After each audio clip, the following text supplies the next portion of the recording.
Now, from WYDC TV, this is Big Fox News at 10. Home heating bills are expected to increase this winter, and the state of New York is offering assistance to residents who may struggle to pay for the higher cost. Big Fox's Matt Kleindienst joins us now from Corning with the latest. Good evening, Jennifer. The price to turn up the heat in your home and apartment is expected to go up, and the state of New York is offering resources to help people pay the bills and stay warm this winter. With the pandemic affecting the supply of natural gas, home heating bills are expected to see massive increases around the world. Folks in Europe have seen price increases as high as 500%. Some areas of the United States have seen price increases of 100% year over year. Michael Jameson from New York State Electric and Gas says their customers will see heating bills rise by 29% this upcoming winter. In an attempt to offset the price hikes, NYSEG is purchasing half the supply needed for the winter. So what that does is it allows us to shore up firm pricing for about half of our supply. And so it helps mitigate increases and spikes in price. New York is also taking action by opening up the Home Energy Assistance Program to low-income residents. Over $370 million is available with the program, with homeowners and renters able to receive up to $750 in assistance. It's a really helpful program for people that are struggling perhaps to make ends meet, and we encourage our customers to check out the HEAP eligibility requirements. Applications for assistance can be found at the Office of Temporary Disability Assistance website. Matt Kleindienst, Big Fox, WYDC in Corning. Today, a federal judge ruled that New York must allow religious exemptions to the COVID vaccine for healthcare workers. The state previously excluded healthcare workers from declaring a religious exemption. That part of the vaccine mandate was challenged by a dozen healthcare workers who said the mandate violated their First Amendment rights. Governor Hochul released a statement standing behind the original vaccine mandate. We are learning more about booster shots from Moderna and Johnson & Johnson, which are expected to be approved during an FDA meeting that begins Thursday. Alexandria Hoff has more from Washington. The federal government is poised to take a big step toward expanding access for COVID vaccine boosters. Health officials are increasingly confident that they'll be able to approve boosters from Moderna and Johnson & Johnson at an FDA meeting that starts Thursday. One FDA official telling Fox News the White House has been eager to get the shots in arms, especially for the 15 million Americans who got the Johnson & Johnson vaccine, which has been shown to be slightly less effective than others. Drug makers are now ramping up production, with demand expected to surge in the coming weeks. We went from having zero production to 1 billion doses in less than a year, and we think we'll be able to go from 1 to 3. But the push for boosters comes as the fight over vaccine mandates is heating up. Texas Governor Greg Abbott signing an executive order prohibiting the mandates, similar to an order signed by Florida Governor Ron DeSantis. Officials there now threatening to fine any city, state, or business that requires vaccinations. If they attempt to fine us, that's taking taxpayer dollars from taxpayers. I think it should be a much bigger fine to deter these companies from violating people's medical freedom. But the CDC warns this winter could bring another surge, and vaccine mandates are the best way to avoid hospitalizations and deaths. Vaccines are our most important tool to protect us now and in the coming months ahead. The National Institutes of Health also expected to issue a new report this week on the effectiveness of mixing different brands of vaccines. In Washington, Alexandria Hoff, Fox News. Scientists plan to deploy non-toxic gas in separate parts of New York City's subway system. It's all part of a study on airborne terrorism threats. Briella Tomasetti has more. Researchers from the U.S. Department of Homeland Security and the Massachusetts Institute of Technology plan to use the nation's largest public transit system as part of its study on airborne terrorism threats. MTA officials say scientists will set up testing devices and deploy a non-toxic gas across 120 different locations operated by transit agencies, both above and below ground, and at subway stations. The study will track the movement of those particles and simulate the aerosol release of a biological agent in a densely populated urban environment. This is not to signal to people that there's an imminent threat. Michael Balboni, a former Homeland Security advisor for New York State, calls it more of a proactive stance to help authorities enhance emergency preparedness in the event of an attack. The study is part of ongoing testing under the Federal Urban Threat Dispersion Program and was also conducted across parts of Manhattan, Queens, and Brooklyn back in 2016.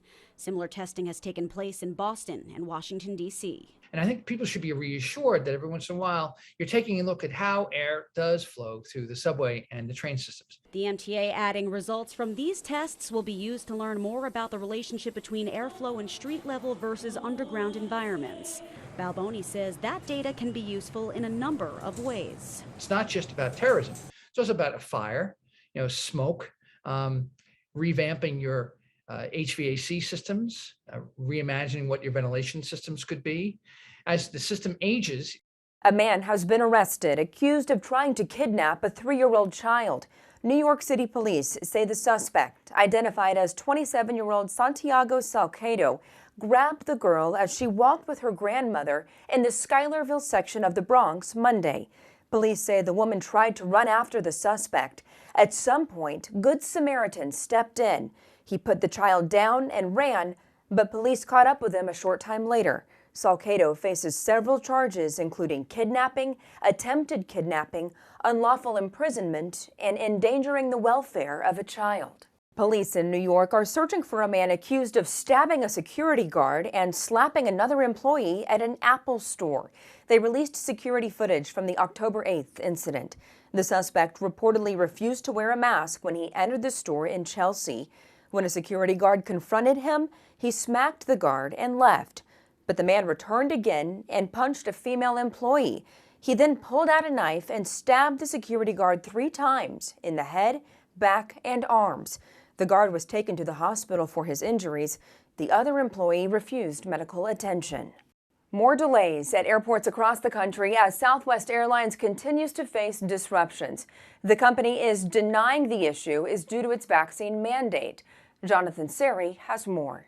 We're frustrated. I'm missing a day of work. Travelers are bracing for more flight problems today. Southwest Airlines canceling and delaying more flights nationwide after a weekend of disrupted operations. The airline blaming bad weather and air traffic control for the delays. Traffic is rebounding, I think, a lot quicker than others anticipated. The demand is exceeding the capacity that they have out there. But some have linked the disruption to the company's vaccine mandate. The delays started shortly after the Southwest Airlines Pilots Association asked a federal court to block an order for all employees to get vaccinated against the coronavirus. But the union has denied reports its pilots were participating in a sick-out to protest the mandate.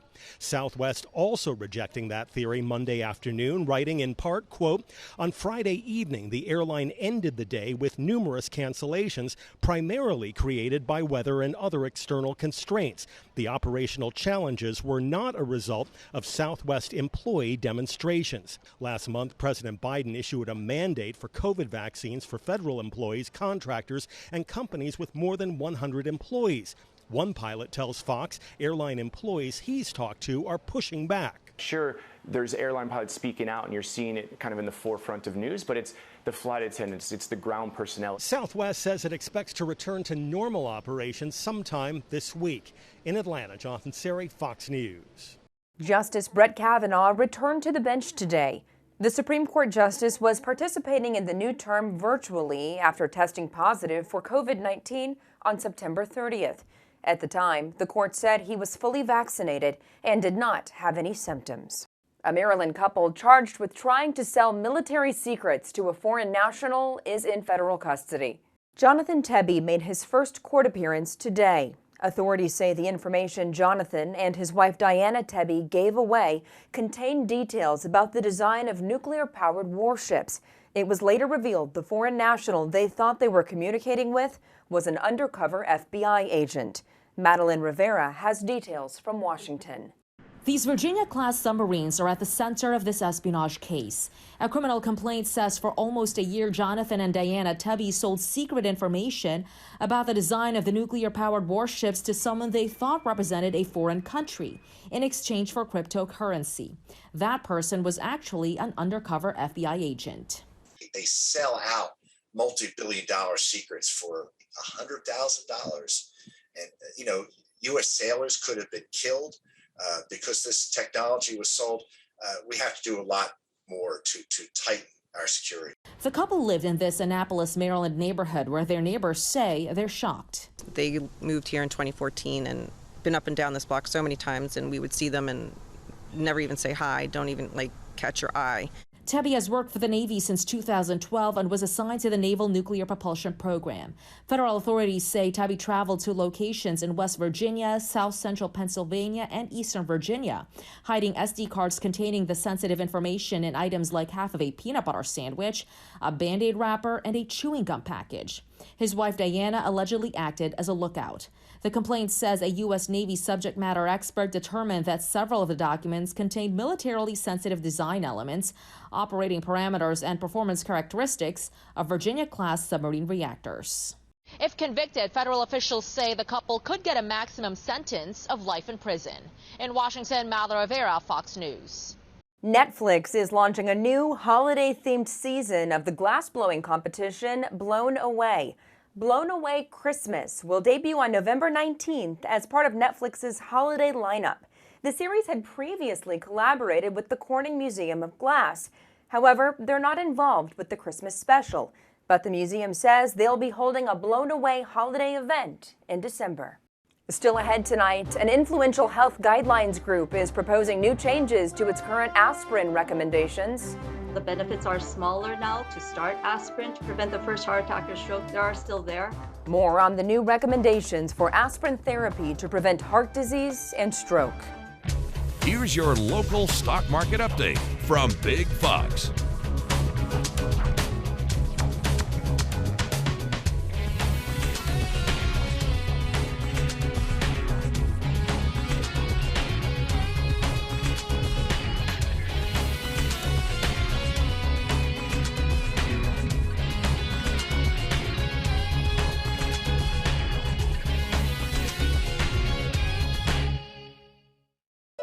Now, your Twin Tiers forecast from Big Fox.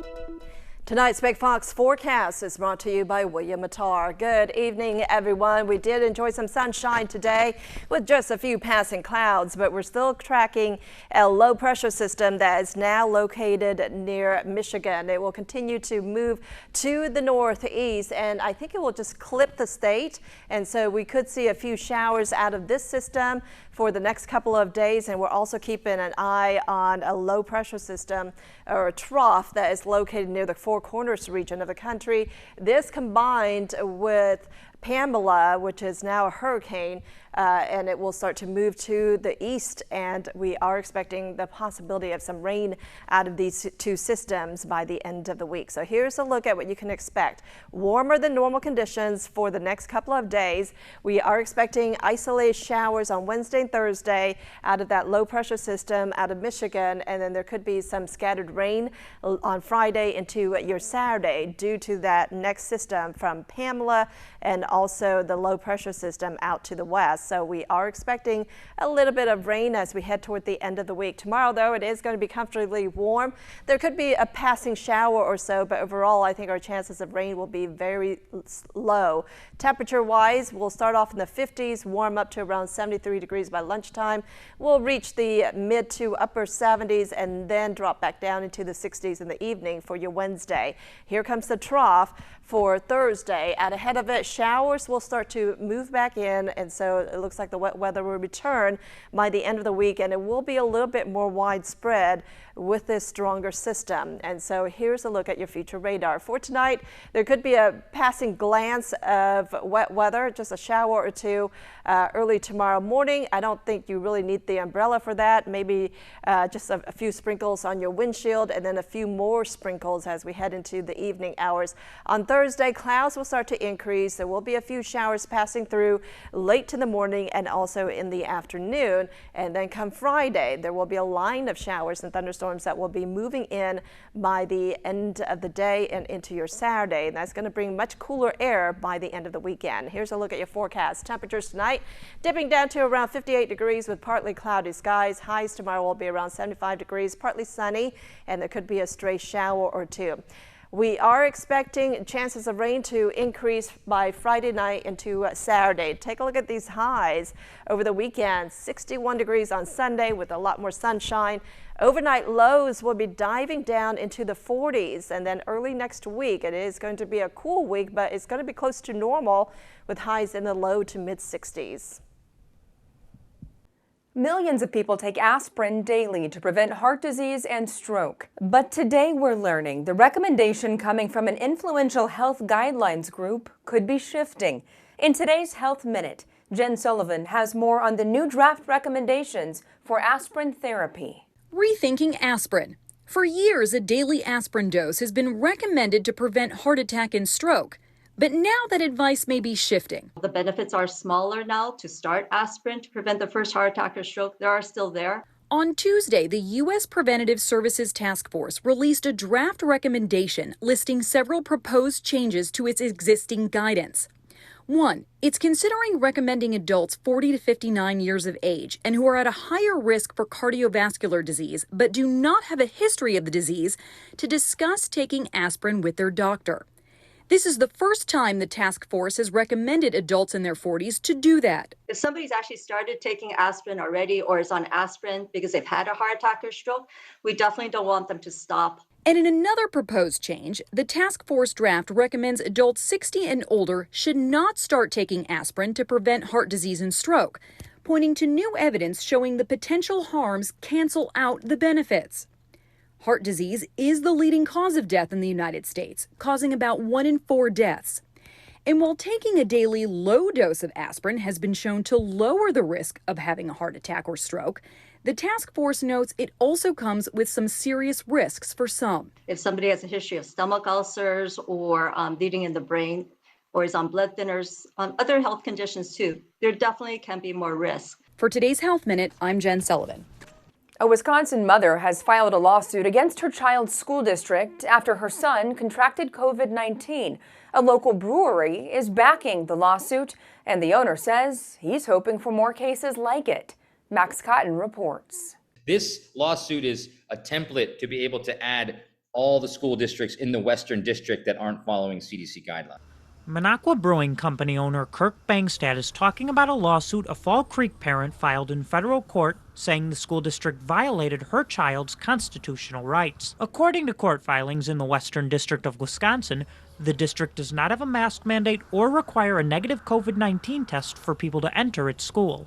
It's that lack of oversight that led to several students at Fall Creek contracting COVID-19, including her son. Bangstad's Super PAC is paying for the lawsuit. He says the goal isn't to get after Fall Creek, it's to create a class action lawsuit against all school districts not following recommended protocols. We're arguing a public negligence and public nuisance. The suit compares Fall Creek School to a, quote, COVID-19 snake pit.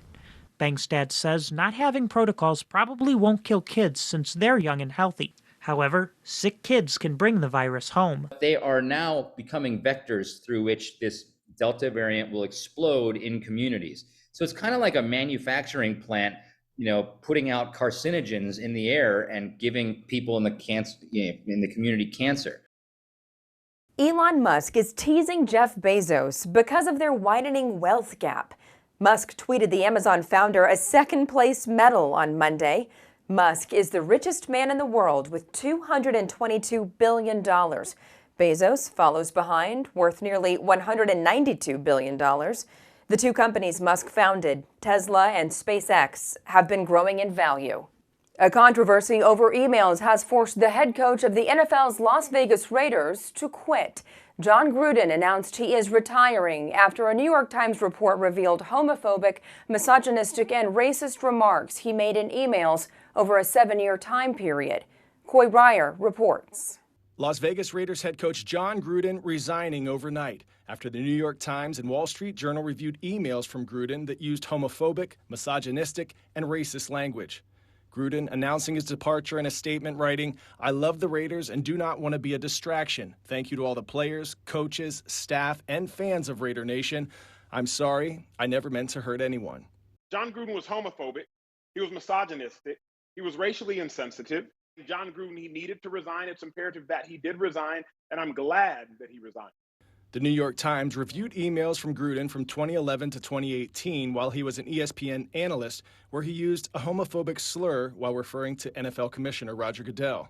The Times further reports Gruden, quote, denounced the emergence of women as referees, the drafting of a gay player, and the tolerance of players protesting during the playing of the national anthem. All of it obviously reaches critical mass very quickly, to the point where either Gruden decided himself that there's no way out of this and has to resign, or he was pressured to resign. This is a pattern of behavior, apparently. There's a lot here, and it can't be rationalized. Last week, a Wall Street Journal report revealed an email sent by Gruden in 2011 where he used racist language while referring to the head of the NFL Players Association, DeMaurice Smith, during a contentious lockout over the collective bargaining negotiations.